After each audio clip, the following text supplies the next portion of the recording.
is a strong-willed, determined young woman who has had not the easiest upbringing. Totally different than anybody else in this town where she and her father have come to live. She loves to read, and she loves to be taken away to places with adventure and mystery and romance. And as soon as there's this opportunity for her to leave, even though it's not under the circumstances that she wanted it to be, she's out. She's looking for her father. She's gonna find him no matter what. And then she sort of falls into this world of being trapped forever with this beast, and it's kind of scary for her at first, but then she's like, no, I'm strong enough to do this, and I will live this because I would rather go through it than let my father go through it. And then gradually we see her break down those walls that she has put up and really sort of learn to love this stranger who she thought was something that he really isn't. So the Beast, I feel like, is a very misunderstood character. A boy who lost his parents at a very young age and was raised by the servants in the castle who spoiled him. He meets this girl, Belle, in the castle and doesn't know what to do. He doesn't know how to handle it, so he tries to bully her into liking him. This is a different Disney story. It's really, I think, one of the first times where the girl saves the guy. Just to see him go from really angry and beastly to this prince.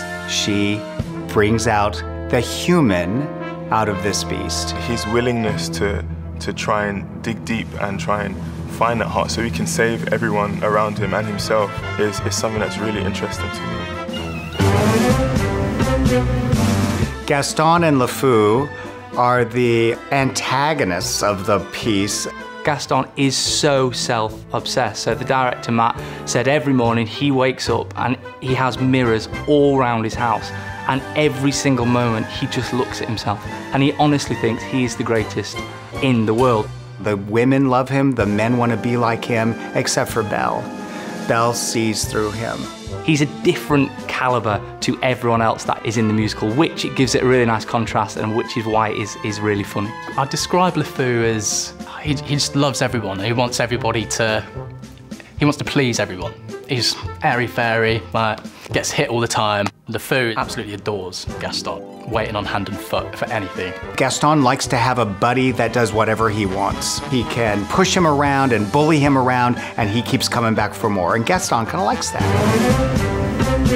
So Lumiere, he is the valet to the prince, who is now turned into the beast, and poor Lumiere, being the valet, is now turned into a candlestick. So Lumiere is my idea of a French Casanova.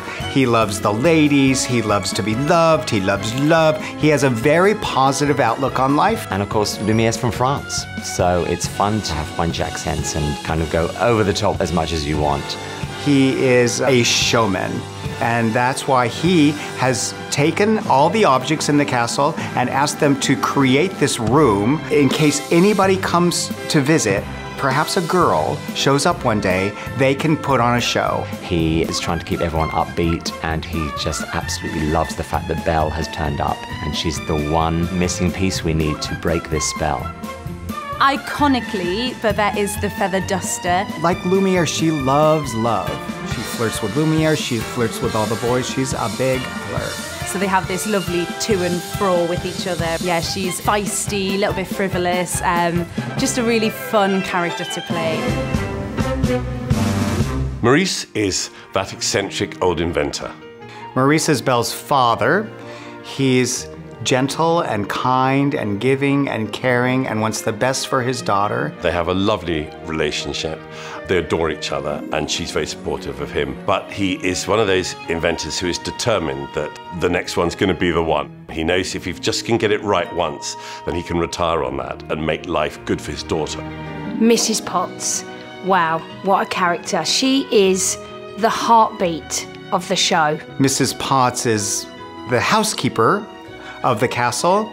She's the motherly figure of the show, and she is the calming force. She is an absolute icon in my eyes. She's just so warming to everyone. But she also understands love, and she understands that it has to come from within the heart. They can't be forced to love each other. They have to learn to love each other. And it's so nice to see how she evolves, and throughout the whole of the show, it's just incredible. It really is. There's a lot of people in Cogsworth, and they're all trying to get out at the same time. Cogsworth is uptight. He's tightly wound. He's always ticked off. He's a clock. And he thinks he's the head of the household, but he really doesn't. Everybody else runs it around him, but they let him think he does. Cogsworth was the head of the household and was a dear friend of the Beast's father. And now he has taken on the role of father to the Beast. He's a nervous kind of guy running around the castle and trying to keep everything in order. And towards the end, of course, Belle wins him over too. The wardrobe is a busybody who likes to be involved in everybody's business. The wardrobe, who is now I refer to as Madame, she can't wait to tell Belle what's really going on. She's trying to do it and everybody stops her. They said, you can't do that. If you do that, the spell will be forever. She's that person that we've all got in our lives that likes to get involved, and we love them because they're kind-hearted and sweet.